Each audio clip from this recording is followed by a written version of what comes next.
All right. Welcome back to the First Brothers Podcast. It's your boy, Winston Chris Don, back in the cut with my brother, Sangi, as well in the cut. As you can tell, Mongoro's still not back, so just in case you're wondering. But yeah, what's good, Sangi? Hey man, it's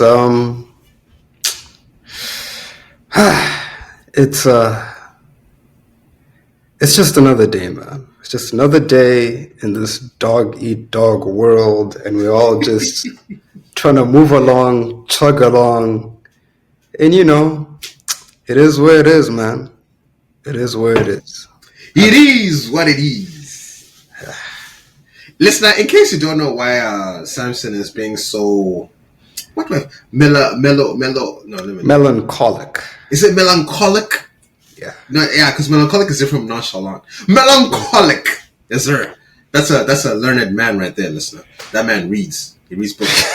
I don't know why he doesn't have his glasses on today. He's got his reader's glasses that he usually stunts on nose with sometimes. So yeah, I did have them on earlier, but I felt like this is no day for fooling around, bro.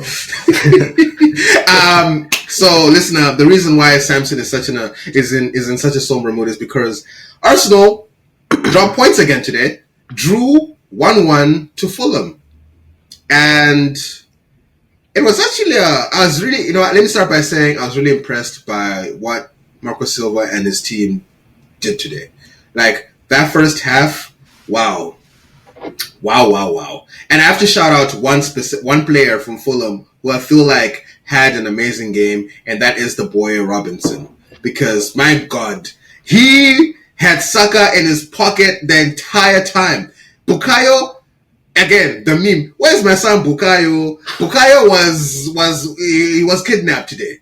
He was kidnapped. He was not anywhere near functional. That boy Robinson had him locked down. Robinson was like, not today, sir. Not today, Saka. You're not going anywhere. You ain't going to do shit. I'm on you like rabies. We are good. Like, we're tight. You're not That's actually a good one. I won't lie. That's a good one. So, yeah, that's I have to just shout that out. But as the Arsenal man, Sangi, I have to hear what your impressions of the game were. And just one last thing. Again, I have an Arsenal fan in a group chat that I have with the boys, and I have not heard a single word from him today. He was speaking a lot on Twitter, but in the group chat, he was very quiet. It was quite deplorable behavior because he's very, very vocal when it's other teams. When it's Man City, when it's United, when it's Spurs. Very vocal lad. But today, as quiet as a church mouse. And that should tell you everything you need to know, listener. Arsenal fans, spineless bunch. Anyway, I'll leave it at that. Over to you, Samson. You know what? That's actually one thing I will agree with you on. Arsenal fans are the fucking worst. Oh my God. I got on Twitter today for like 20 minutes because I was on the train. I went out to lunch today. I was on the train. And sometimes you're just bored, you're scrolling through, and I hate this fan base. We're the worst fan base to be a part of. Like, I wonder how our players even get on social media and post things because we should talk everyone, bro. Exactly. Like, it was Arteta out today. It was Stoke City FC today. It was Martinelli, you're a dog.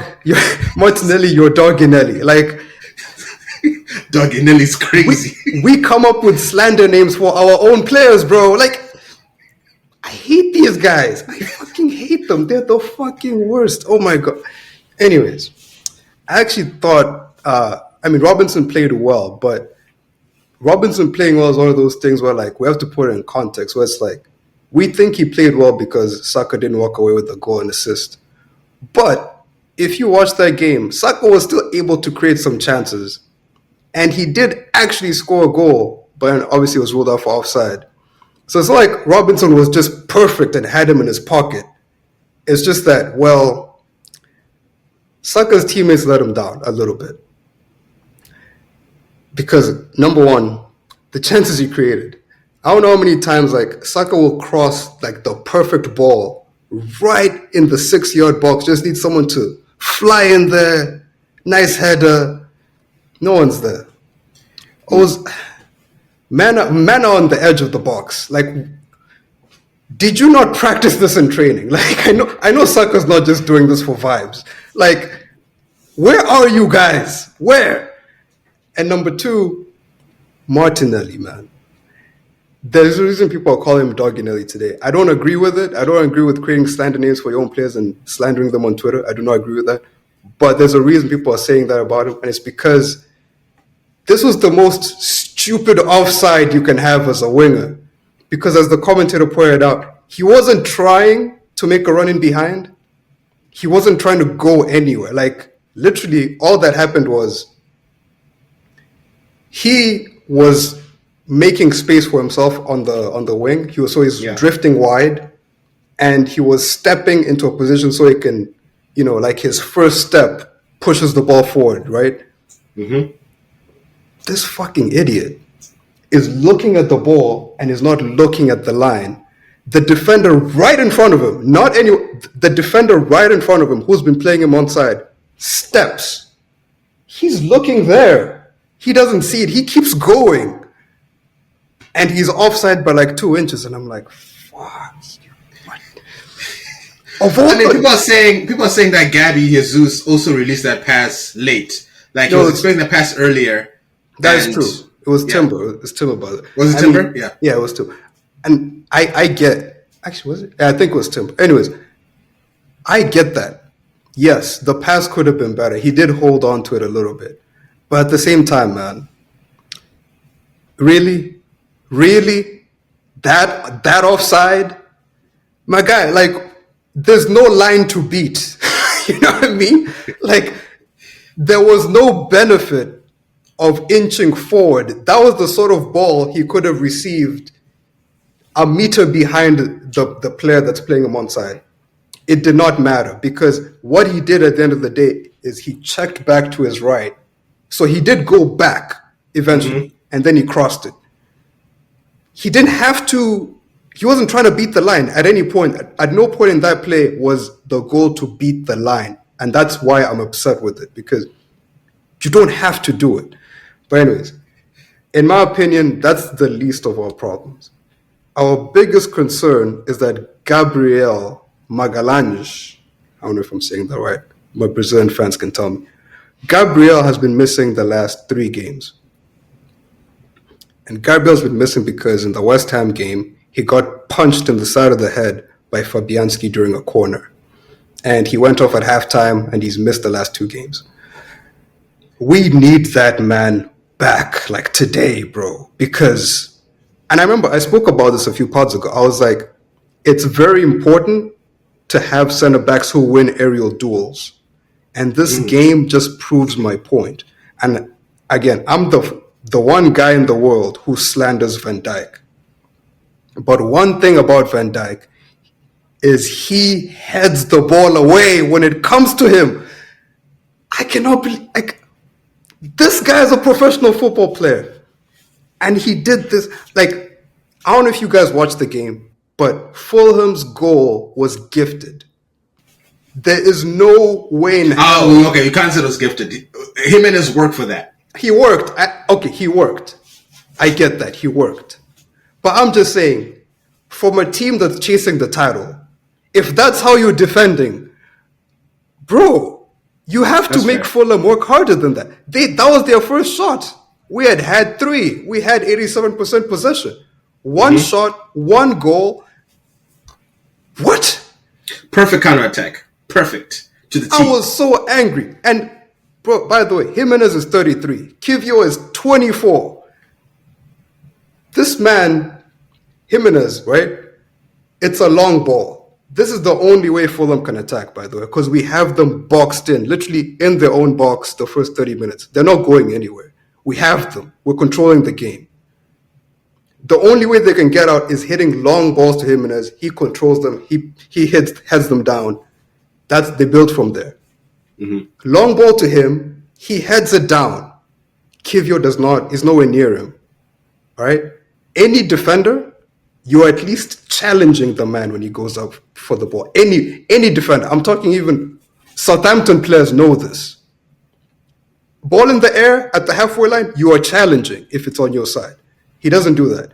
Okay, cool. You don't have to challenge everything. At least stay in your position. This man, for some reason, lets Jimenez run between him and Saliba. This man just ran forward, headed the ball, turned around, made a run right next to you while you watch. And then you chase after him? What the hell? Like, what? Like, I don't understand how no one is getting mad about this, because to me, this is like, this is the most disgusting defending I've seen this whole weekend. How? How for like the spell of like 10 seconds while this is happening, are you just standing there? This guy looked like an NPC on GTA. He's just... And then he realizes the guy's past him. He chases after him. And he calls Saliba, hey, bro, Saliba can't help you now. This was all you. All you had to do was just, look, okay, fine. He's headed the ball. You're not with him. You know what you do? Move next to Saliba. Force him to run on the outside. It's that simple. It's so fucking simple. Step to the right. Like you're in the club. Step to the right, my guy. That's all you have to do. That's it.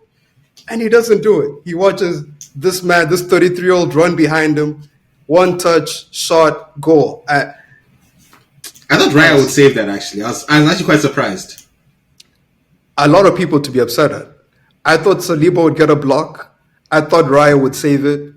But more than anything, I thought Kivior sold us. He sold us. I'm ready for him not to play until the new year. There's a kid called Heaven on the bench. Play that guy. Play him.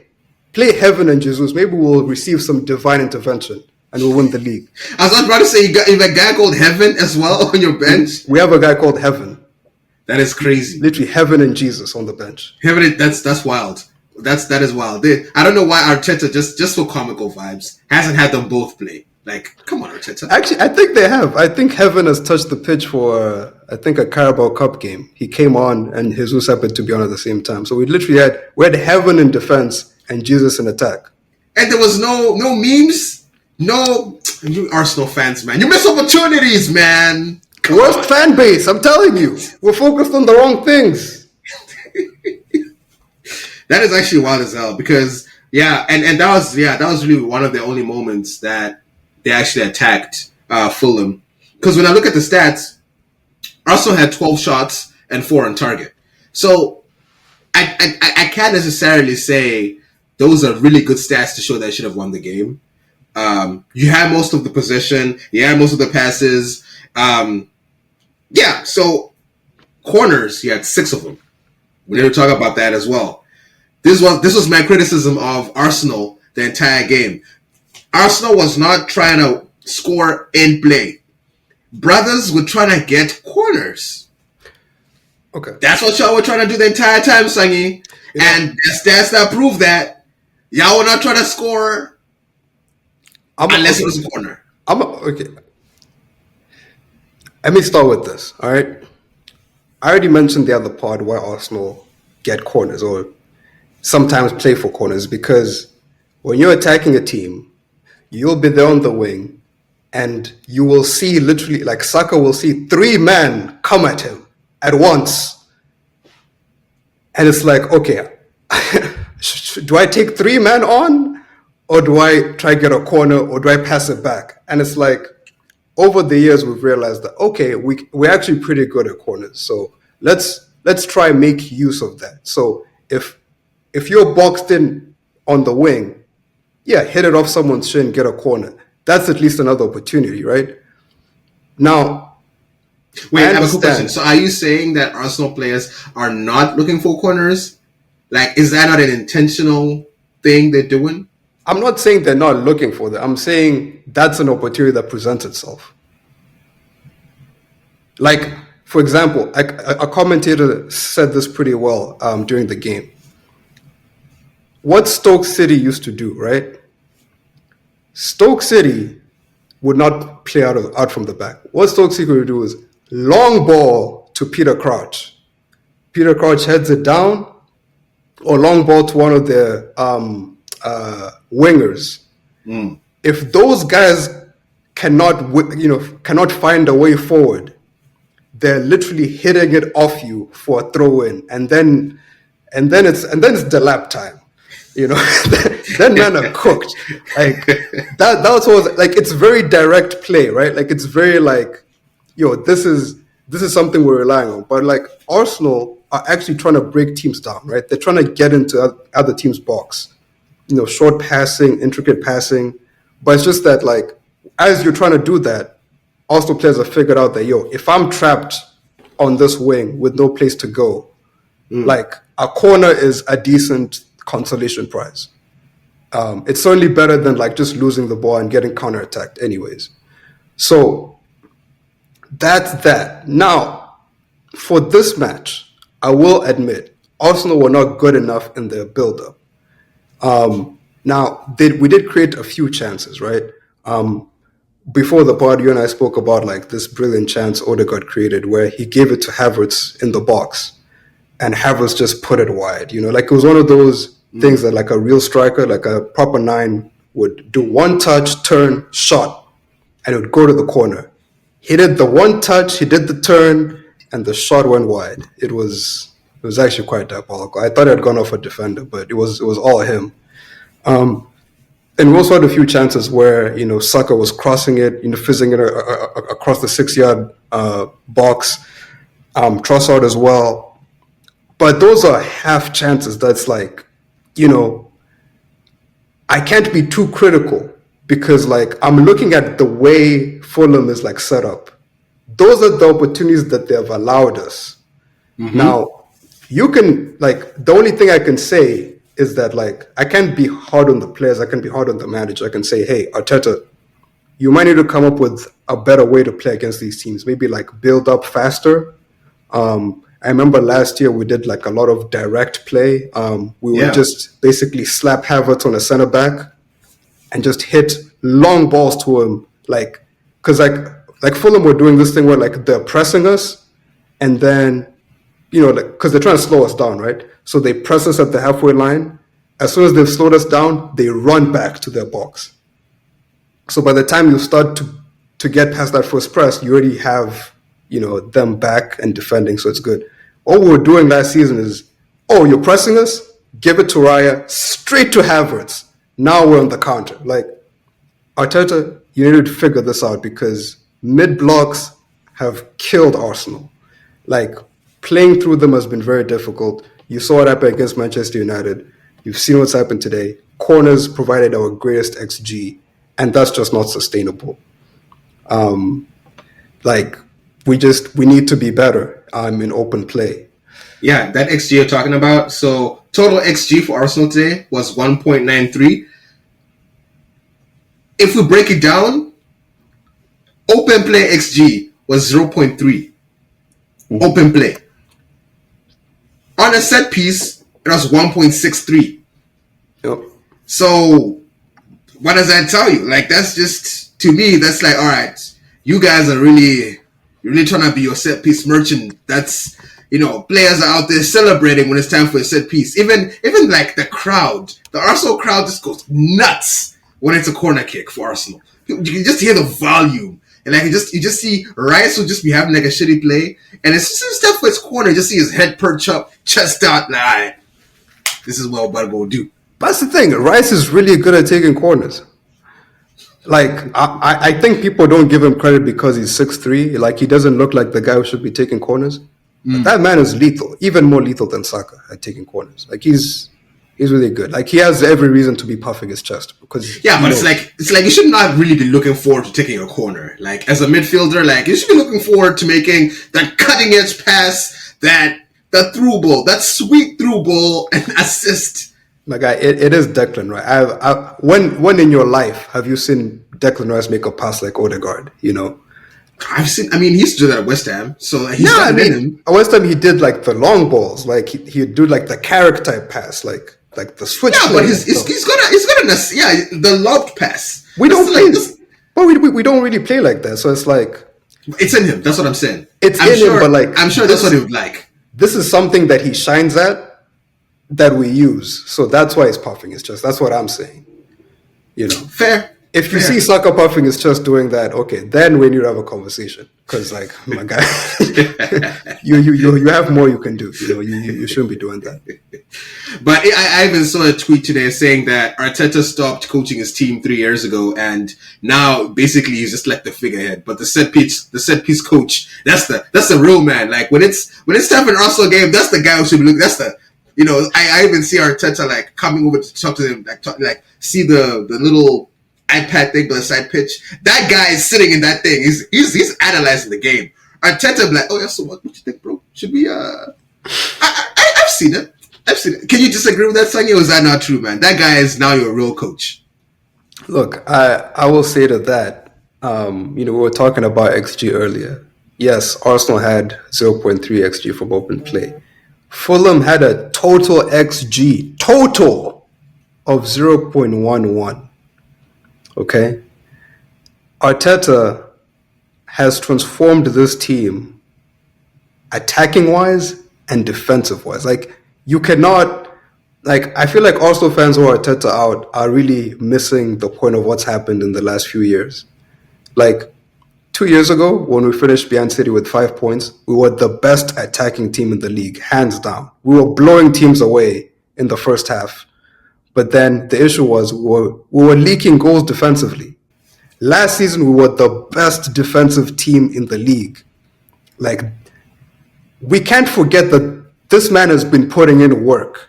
It has to lead to something, though, Samson. It has to. I agree, it has to. But, like, don't disrespect the man's work. Don't act like he's not doing anything. My guy, it's been 5 years. You're still rebuilding? Is that what you're trying to say? We're challenging, but it's not a given that you win every year. My guy, that's what I'm saying. 5 years. The man looks like he's out of ideas. I'm sorry. It looks like it's cooked. My guy, we spoke about, other managers. We spoke about other managers recently. We've spoken about Ange. We've spoken about Pep. We spoke about Emery the other week. I'm not going to let y'all make me slander Arteta the way we slander these other men, because there's just no way, given what he has transformed in the time he's been there, there's just no way. Like, it's not that simple, bro. Like, seriously, what Arteta has done at Arsenal may seem easy to you. Watch other men try to do it. My guy, other men are out there winning titles. Who? Who? Ten Hag won 2 titles before you guys could. Title? What do you mean? Ten Hag won FA Cup and Carabao, right? That is not a title. No, but that's still that's a trophy. And Arteta won an FA Cup in his first season, and everyone said that didn't count. That was 4 years ago. That was 4 years ago. And exactly, so it doesn't count, right? But you're better now. Arteta won an FA Cup, but it doesn't count. But you're better now. You're better than back then, right? My point is, if that didn't count then, it doesn't count now. People want league titles or nothing, right? Klopp in his 7 years won 1 league title. 1. He also won a Champions League. 7 years. I don't understand. Man, Champions League and a league title, and you're trying to downplay that?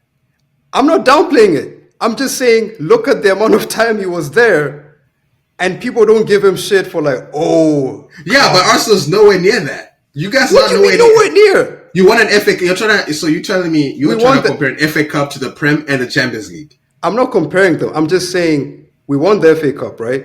Because you brought up Ten Hag, and I'm saying Ten Hag in his last 2 years, when Arsenal are objectively at their best, Arteta is built and he's at his best, and still Ten Hag at his worst. We know who Ten Hag is. He still put up 2. And listen, I'm the biggest Ten Hag hater out there. You know this. I hate Ten Hag with everything in me. But at the end of the day, he put up the numbers. This is a ridiculous argument because, like, no one rates, like... Trophies matter at the end of the season. Okay, that's what it is. Even United fans, when Ten Hag won that, they were like, we don't care. Like, what are we doing here, man? Like, this is a nonsense argument. Look, I will admit, Arteta has, like... There's things that Arteta can change. Like, I don't think he uses the squad well. I think he overplays certain guys. I think, I've talked about the build-up play. Sometimes it needs to be quicker. Mm-hmm. Those are all valid criticisms, but like I don't understand how you see a team go from basically irrelevancy, not making Champions League, not making Europa League, not touching any of that. Players don't want to go there. This team finishes eighth, fifth, second, and the manager isn't good. The guy he's facing, the guy he lost to, okay, when he finished second, is being called the greatest of all time. that's who he lost to. The team he lost is being called. People are like, this is the best team we've ever seen in our lives. No one's better than this team. Arteta finished 5 points behind and 2 points behind, and he's garbage. You can't have it both ways, man. Yes, you can, because let's look at this season. This is arguably Pep's worst season ever. Where's Arsenal at? Okay, you want to blame Arteta for this season? Is it Arteta's fault, right? Brighton, Arsenal. Is it Arteta's fault that Ben White touches the ball and gets a second yellow card? That rule, by the way, of delaying the game hasn't really affected anyone but Arsenal. People have been delaying the game, but Ben White, not Ben White, Declan Rice got sent off for like the most ridiculous application of that rule. He's doing too much. Okay. That's one game. Declan was doing too much. Now Declan was doing too much. But we want to cry about Caicedo in the Chelsea game, saying he should have been sent off. I mean, come on. And he stays. My God, all I'm saying is there are certain things you can't say Arteta has control over. Like the Declan Rice decision in that game, I don't know how you blame Arteta for that. In the game against Man City, what's his name? Trossard kicking the ball away. How is that Arteta's fault? You know what I mean? He put him in the game.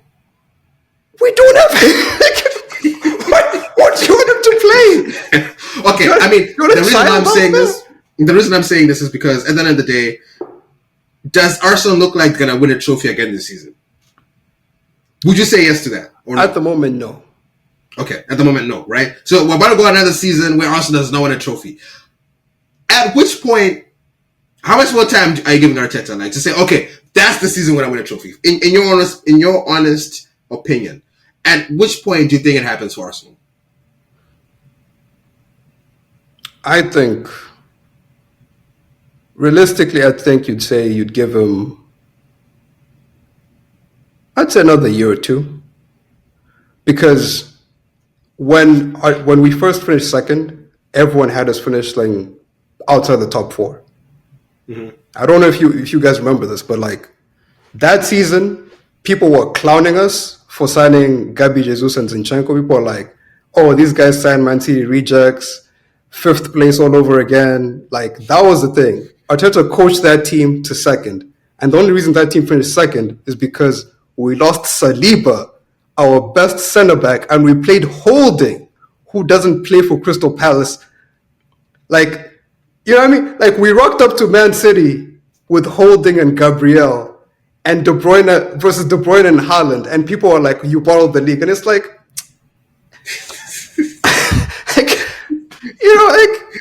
all right, whatever. The next season, we lost the league by 2 points, man. Like, my guy, like, I don't know how you can be mad at someone for not, like, 2 points is crazy. Like, that's one game. Like, that's, like, that's margins. You know what I mean? I'm not saying not being close, but close shouldn't cut it for you guys. At this point, you should be doing it. That is true. At some point, we should do it. But I feel like if the team is challenging and still showing signs of improvement, then you stick with them. And I know this season, like right now, things aren't going the best. But, I still feel like Arsenal fans are very impatient. And I get it. Last time we won the league was 2004. You have reason to be impatient. But there's no reason to be irrational. There's no reason to be basically ridiculed into saying Arteta out. Like just because a Spurs fan is like, "Hey, have you won a trophy yet?"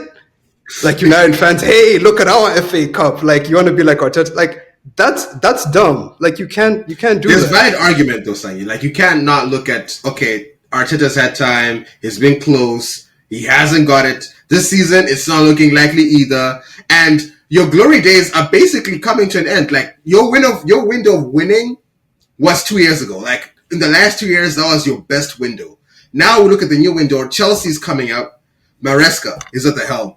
Arne Slot, we'll see what he can do. If he buys good players, we know like Liverpool have been revamped, Chelsea have been revamped, Man United, Amorim, they're gonna go through their revamp. So now even teams that back then were still going through their periods of, yeah, you've lost City, but now you've got two or three other teams that are now coming up. Like they're now actually like getting much better.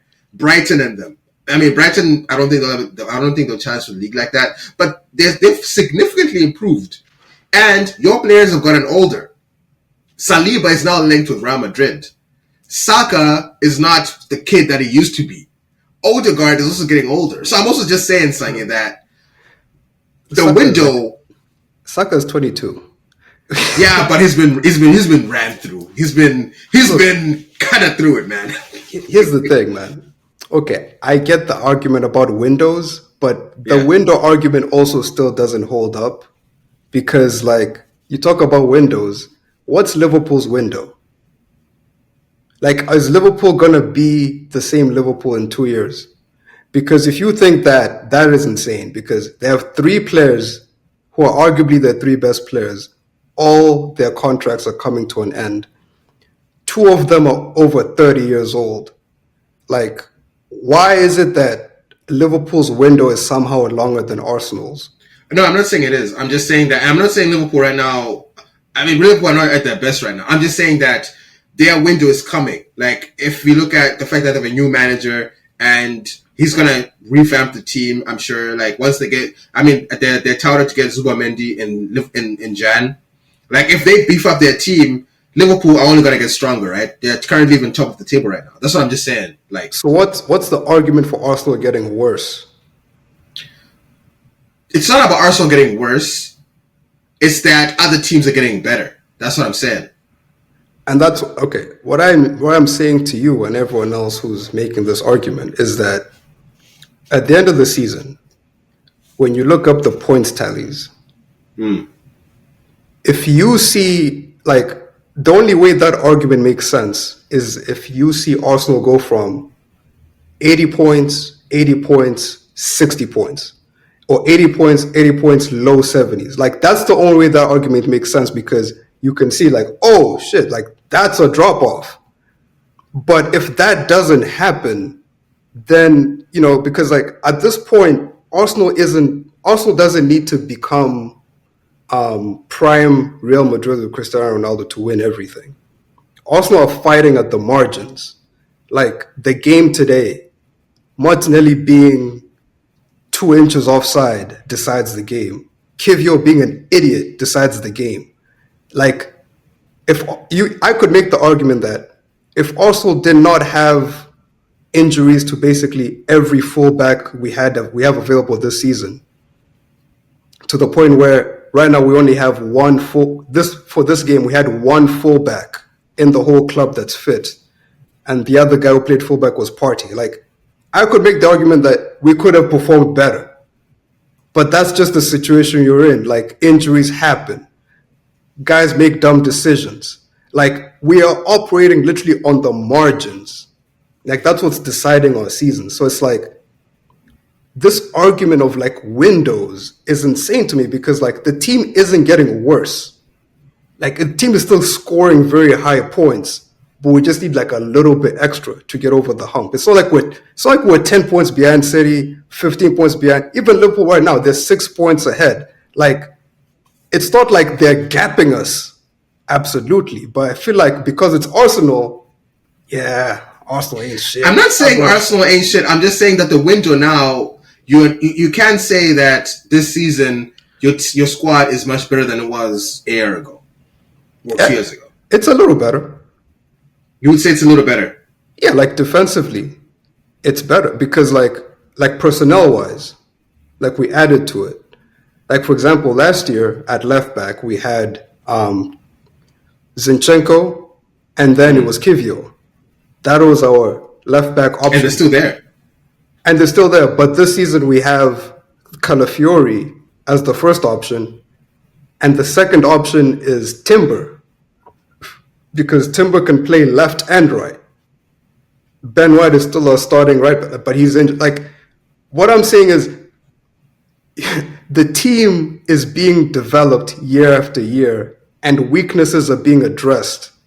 And I feel like if you just say, okay, screw this team, I want everyone out, I want to start over, you know, it kind of doesn't make sense. Like, why would you start over from here? Like, why would you sack your manager from this position? You know, like, this is not, that would be a bigger risk. Like, sticking with Arteta and giving him another 2 years is just a safer bet than trying to hire Ancelotti and hoping he'll do something for you. Because I don't know like if that is a given that Ancelotti comes you win things like that's not how Disky works. It's not. But I mean, okay, let's give it the 2 years. I personally believe it's the beginning of the end for Of course, Arsenal because no, only because other teams are coming up. Chelsea's on the way up. Liverpool is basically on the way up. Man City, we can never count them out. So there's just a lot more. Back then, it was just Arsenal, Liverpool. I mean, Arsenal, Man City. That was like Mano. Those are like the right. Pep is on his way out next year. Like Pep is just signed a 1 year contract. He's basically done. He's good. But now you have Maresca. Now you have Arne Slot. Like two other good managers who've just got into the league with good teams. This is what I'm just saying that marginally it's gotten a little worse for you guys than last year. So that's what I'm saying. The window where you had the best shot against just one tough opponent has kind of closed, or it's closing because now you're facing. fine. I agree. There's more teams that are competing. I can Yeah. agree with that. Although to counter that, I will say it is December.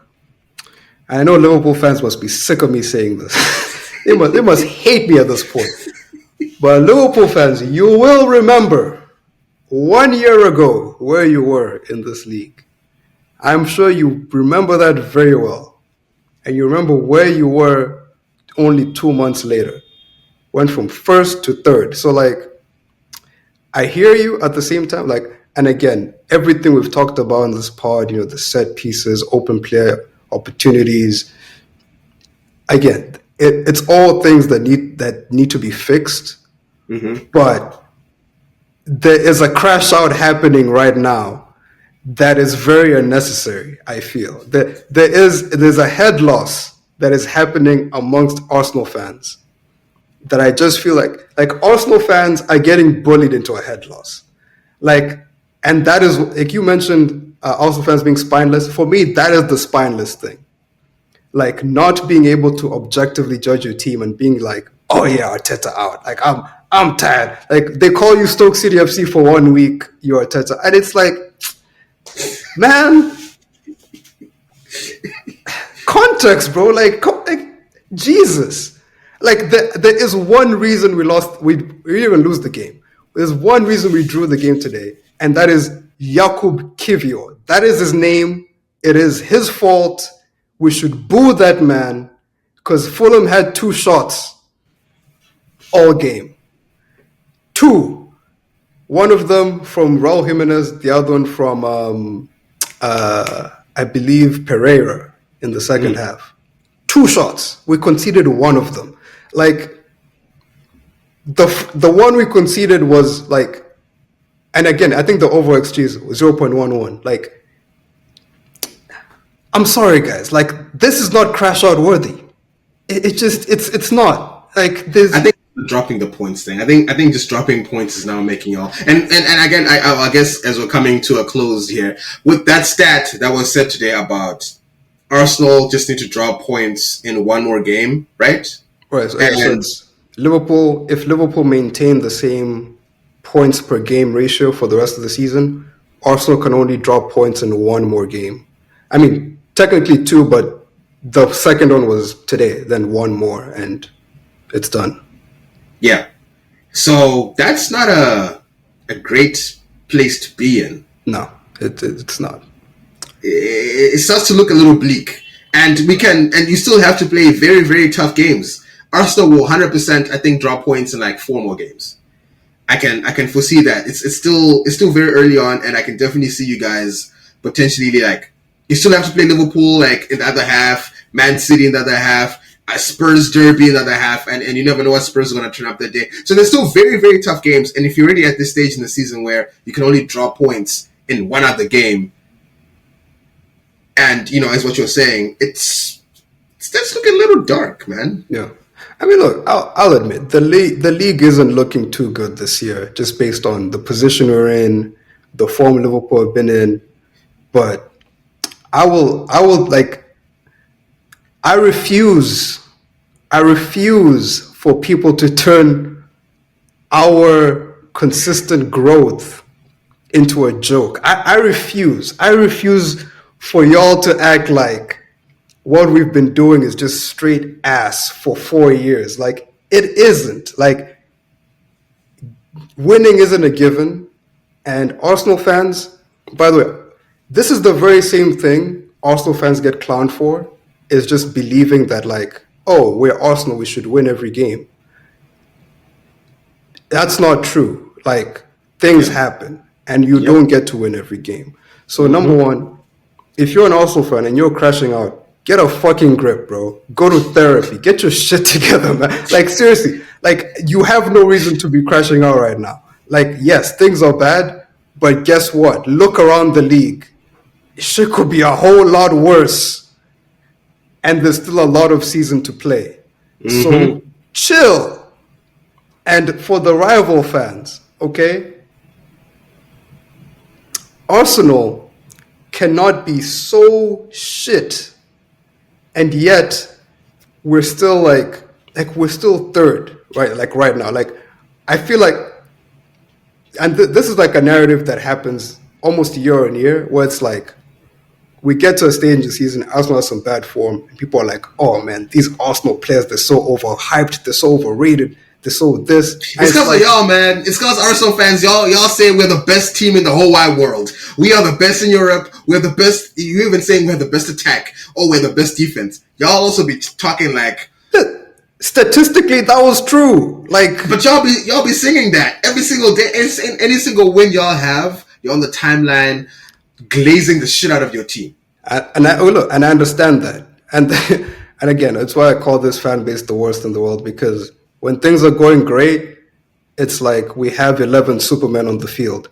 When things are going bad, you would think we're Stoke, like actually Stoke, like present day Stoke in the championship. Like, people think we are so garbage, and people give opposition fans ammunition all the time. There was an Arsenal fan. I'm sure you remember on Twitter last season. There was like a horrifying photo where someone like put Saka's face on an ape. Or is I that two remember that. seasons ago? That came from an Arsenal fan.